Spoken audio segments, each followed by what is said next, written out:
मुजफ्फरगढ़ के हल्का PP 269 में भी पोलिंग का अमल जारी है। खवातीन वोटर्स की बड़ी तादाद इस वक्त वोट कास्ट करने पोलिंग स्टेशन पहुंच रही है। मजीद जान लेते हैं, पोलिंग स्टेशन नंबर 1 में मौजूद हैं नुमाइंदा Dawn News Mohammad Ali, update कीजिएगा।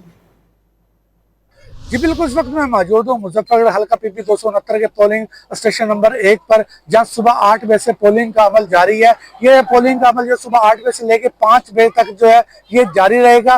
वोटरों की कसीर तादाद जो है यहाँ मौजूद है, जो अपने पसंदीदा उम्मीदवार को कामयाब कराने के लिए अपना वोट जो है वो डाल रहे हैं। मैं आपको बताता चलूं, सिक्योरिटी के हवाले से जिला इंतजामिया की जानिब से जो है सिक्योरिटी के भी सख्त इंतजाम किए गए हैं। हल्का PP 269 में जो है कुल 17 उम्मीदवार हिस्सा ले रहे हैं। पाकिस्तान पीपल पार्टी की जानिब से मियां अलमदार कुरैशी को टिकट जारी किया गया है, जबकि आजाद उम्मीदवार सरदार इकबाल खान पताफी और सरदार अब्दुल हई दस्ती में जो है और मियां अलमदार कुरैशी में कांटेदार मुकाबले की तवक्को की जा रही है।